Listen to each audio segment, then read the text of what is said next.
What is Semiblue? And what are my opinions on it? Well, that's a question I've gotten on one of my videos, and confession, I didn't actually know what it was when I got the question, so I had to do some research. But this is Semiblue. Or I should rather say that it's not one specific deck and it's not one specific commander, it is more of a concept. The specific deck list we're looking at today is running Thrasius as the commander, together with Rograk, son of Rogra. But in more detail, what is the concept? I actually think that these two cards showcase it perfectly. So we have Maelstrom Wanderer. It's a very expensive card that have Cascade, and creatures you control have haste.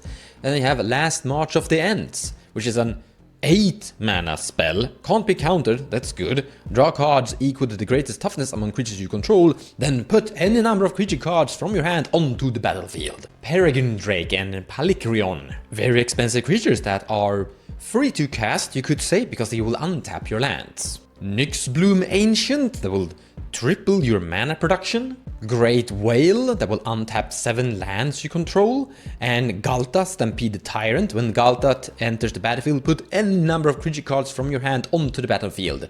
So if you put Galta into play, you can put Great Whale into play and untap all the lands you use to cast Galta, together with all the other ETB effects from the other big creatures. Obviously, we're also including Big Stomp Hullbreaker Horror, as well as Etali Primal Conqueror, Big Stomp that will flip into more Stomp from your deck list, and some cool rituals and demonic tutors from your opponents, or counterspells, or just arcane signets. Big value engine in general in the end. We have Genesis Storm. Now we did play Rograk and Thrasius, so the storm count on this is automatically going to be 3 at the min, or not 2, and then the original at the minimum. If you actually recasted Thrasius or Rograk, it becomes more, but reveal cards from the top of your library until you reveal a non-land permanent card. You may put that card onto the battlefield, then put all other cards revealed this way that weren't put on the battlefield on the bottom of your library in a random order. So it will flip into either Tiny Birds of Paradise or Big Stompy Etalis. In other words, Big Stompy Tutor. One of the strongest cards inside this build is Relic of Legends, really good, but Radagast the Brown. When Radagast the Brown or another non-token creature enters the battlefield under your control, look at the top X cards of your library, where X is that creature's mana value. You may reveal a creature card that doesn't share a creature type with a creature you control from among those cards and put it into your hand. Put the rest in the bottom of your library in a random order.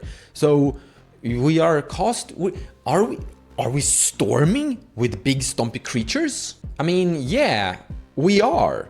Great Whale is a big stompy creature that is free to cast or a ritual. You see, this entire decklist is basically built around Gaia's Cradle. And when you get your ETB creatures that untaps equal amount of lands to their CMC, well, yeah, they become big rituals as they untap Gaia's Cradle over and over. I mean, with basically only Gaia's Cradle and Palicrion, you go infinite. We also play Mind's Desire. Shuffle your library, then exile the top card of your library. Until end of turn, you may play that card without paying its mana cost, and Storm. So once again, you cast Rograk, you increase the storm count, and then you're basically flipping into those big stompy stuff like Great Whale and Etali. And Stompy Storm. So to summarize, this is a Timmy deck. We're playing basically all kinds of big stompy storm creatures we can get our hands on that is going to put big stompy creatures into play, cascade, or in some form of way become a huge big ritual that synergize with Gaia's Cradle. Like this thing, for example, Karl fought the Tempest, cascade, and has 8 mana to it. You can flip into Etali, the Great Whale, Palicrion, Peregrine Drake. You could be unlucky and flip into like a Bird of Paradise, but still. But why? What kind of crazy mind would put this deck together and bring it to a tournament where people are gonna add NOS? Well, once again, like I said before, I think these two are a great showcase of why, the basic idea behind this concept. Because no, it is not just a Timmy deck, except that it's the perfect lure for Timmy players to join cEDH, I guess. But read here, this spell can't be countered. That's a key component here. You see, Adnos can be countered. You see, this is a meta deck. It is trying to beat your opponents by being very hard to interact with. For example, Mind's Desire. A Force of Will stops one of the storm counts. The two cards you need to stop a Mind's Desire perfectly is Fluster Storm and Mindbreak Trap. Any other counterspell will look silly. But also it's kinda hard to interact with creatures in general. Like Force of Will stop a creature, Pact of Negation will stop creatures. You know, Mana Drain is gonna be great versus this, but Mana Drain has kind of fallen out of popularity currently. We'll get back to Mana Drain pretty soon though. But still, that's kinda it, like your Fierce Guardianship, your Force of Negation, and Mental Misstep. No. Fluster Storm, a lot of counterspells in general doesn't even touch this. And sure, Swords to Plowshare, Deadly Rollick will kill this creature, but the ETB effect still happens. You get the effect of the creature coming into play, making those Deadly Rollicks literally useless. In other words, this deck is basically trying to be very hard or tricky to interact with. And that's very smart. There are very cool tricks that you can do with Sneak Attack. For 1 red mana. Now this one can actually be counterspelled, so that's something, but for 1 red mana you may put a creature card from your hand onto the battlefield. That creature gains haste, sacrifice the creature at the beginning of your next end step. Who cares?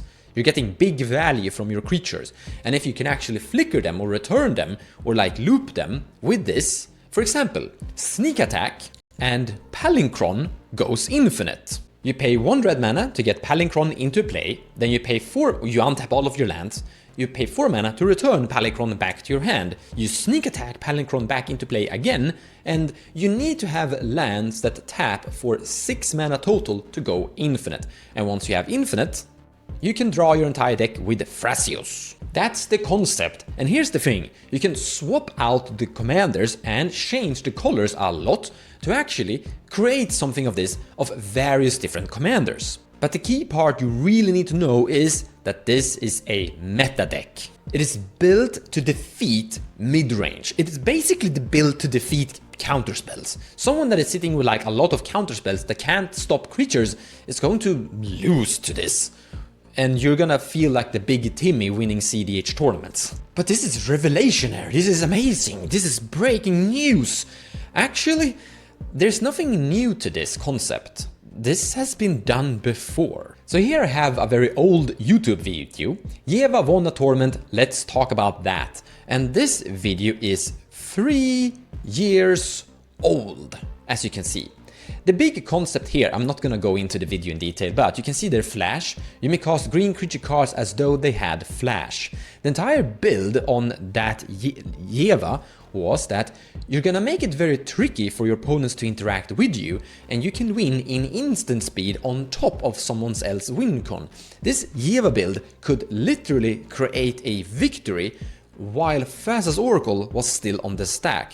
In other words, this was also a meta deck. But I also have something of this myself. Sisay, please don't board wipe. This is my version of Semiblue, you could say. So the commander is Sisay, Weatherlight Captain, my favorite commander inside the entire format. And Semiblue had something like 42 creatures. I have 61. The only enchantment I play inside this build is Smothering Tide. The only artifacts is Sol Ring, Mox Diamond, Crow Mox, very low artifact count because we are playing Collect the Roof. I got a Sol Cauldron, which actually still works. If you have a Collect the Roof in play, Agatha Sol's Cauldron will still do what I needed to do, which is make CC able to use Ancient Tomb to generate an CC activation. But that's it, those are the artifacts that I play inside this build. Now sure, I will create artifact treasures, but still Tatarotaro is a creature very hard to interact with. Now I do also play Teferi Time Reveler, but I don't actually cast it, I tutor for it. You see, this build is trying to do the exact same thing as Semiblue, being very tricky to interact with counter spells. Now I did actually have a name for this deck called Please Don't Board Wipe, because I actually built this deck for a tournament. because I started to notice that people were cutting Cyclonic Rift, they were cutting Blasphemous Act, they were cutting all kinds of board wipes you could think of. The only board wipes I kind of ran into were Orcish Bowmaster, which actually didn't exist when I built this deck originally, but Culling Ritual. So Orcish Bowmaster, Culling Ritual are kind of the only cards that destroy this deck in general. And if I don't run into those, then the deck is actually having a pretty good game and is very tricky to interact with. Similar to how Semiblue is trying to be very tricky and trick creatures into play, basically saying, okay, I'm gonna cast this spell, you can't stop it, and it's gonna flip in big stompy creatures. We're kinda doing the same thing with Venota. This is basically a 5-color Venota deck. We have Yisan, the Wandering Bard that can tutor for creatures. If I have Yisan in my opening hand, I usually don't cast CC with this build. Like, I cast Yisan and then I activate my way forward, which is usually creating a victory kinda fast. We have Grenzo Dungeon Warden that can for 2 mana activate and flip into a creature. Potentially something like a Grand Abolisher, which is pretty cool. And you could definitely call this build also a 5-color Grenzo Dungeon Warden. Then we have Kinnan that can activate, who could basically be a little bit lucky and flip into Toxrill the Corrosive. So we do have some cool tricks to get big stompy creatures into play. Same with Venota that I just mentioned that can flip into big expensive humans like Keravek the Merciless. Whenever an opponent casts a spell, Keravek the Merciless deals damage to target creature or player equal to that spell's converted mana cost. But one of my favorites, Arcane Artisan. So this is a cheap creature for 3 mana. Pay 3 mana, tap it, target player draws a card, then exiles a card from their hand. If a creature card is exiled this way, that player creates a token that's a copy of that card. I think this is something the Semiblue maybe should consider. Now you can't sit and loop this because this is a token that will disappear, so if you have something like Palikrion, then it doesn't work. But cards like the Great Whale, Peregrine Drake, etc. will look pretty amazing. On the other hand, it's a little bit tricky to storm with this, as this is more of a value engine. And once again, just like Semiblue, this deck is heavily built around Gaia's Cradle. And this build has some pretty amazing win attempts. And I've been quite successful and happy with its result in tournaments that I brought it to. But something I've said in a lot of videos, because I've actually played this on some of my cEDH TV gameplay videos, is I always say I don't think this is a good deck. This is a meta deck. It is good when people have been cutting board wipes, and it's great when people are playing heavy mid-range and a lot of counter spells. It's really bad if you're playing against 3 different Rogsai variants. Now sure, there are some cards in here that will stop the Rogsai, so I'm not entirely dead in the water. It can actually have a chance to save versus those decks, but I don't play a single counterspell. I've cut all the counterspells from this build. Instead it's just small creature storm. So back to Semiblue. What do I think of it? It's a bad deck that would win a lot of games. That's a very strange statement. But I truly think it's a perfect summarization of it. You see, this deck doesn't play a single interaction in it. You're dead in the water if someone goes for it and no one is able to stop it. Sure, you're very tricky to interact with, but you're not stopping anyone else. Once again, this deck is great if your opponents are all heavy counterspells, heavy control decks, heavy mid-range decks. But the moment you face someone that resolves an Adnos or a very early victory attempt and everyone is playing the same thing as this, you're just losing. Picture this. Let's say that you have 3 Semiblue builds on the table and 1 Rogsai. Rogsai is gonna win every single game, over and over again. You see, it's something of a rock, paper, scissors. Rogsai beats this. This beats midrange, midrange beats Rogsai, kinda you could say. So back to that mana drain. It's gonna be great versus this deck. If midrange wanna improve their win ratio, and they keep playing versus this, they're going to add mana drain to their build, and then suddenly that Galta Stampede Tyrant isn't gonna be that happy, because once someone counterspells this with a mana drain, you're giving that person 8 colorless mana. But another very clear counter, like I've already said, is just be faster than this. If you know that you're going into a tournament and half the tournament are playing this semi-blue stuff, all you need to do is just figure out how fast is semi-blue in general winning, and then just win faster than that. Because this deck is not going to control you, stop you in any shape or form. That Yeva deck that I made a video about 3 years ago didn't stop anyone either. It basically sat there and watched people play, counterspell each other, and then it won during a perfect timing window. You see, that kind of concept is the ultimate sandbag master. Sandbag is when you're basically letting someone else deal with a problem and you're keeping your interaction intact. You're saving it for your own self. In this case, where you don't have a single interaction piece whatsoever, you're focusing more towards just being fast and ritual and comboing off.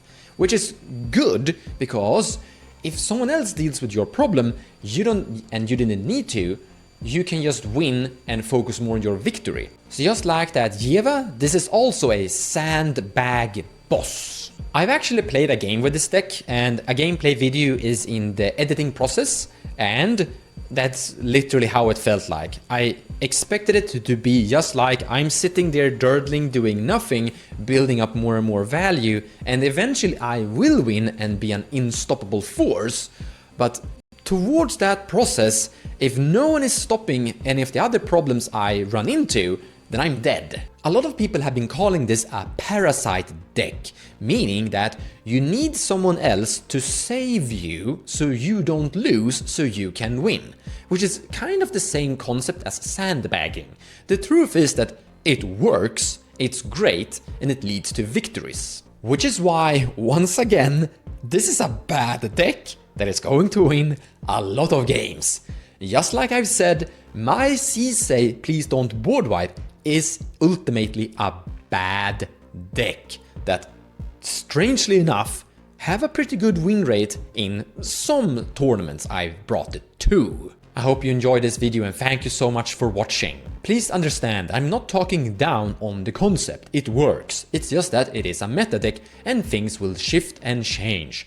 This will win versus a specific target, and it will lose versus a different specific target. So it's a pod composition concept, it's a tournament concept, and there are lots of different ways you can do this. This is basically an answer to mid-range. This is basically an answer to dealing with a plethora of opponents that are doing stuff very repetitively, and you're basically trying to beat their concept. You're developing a weapon, which I think is great. So the people that have brewed this together are smart. They have figured out that if I build this, I bring this to a tournament, I will win. And the opponents that are facing this, they have to adapt, putting that mana drain in their build.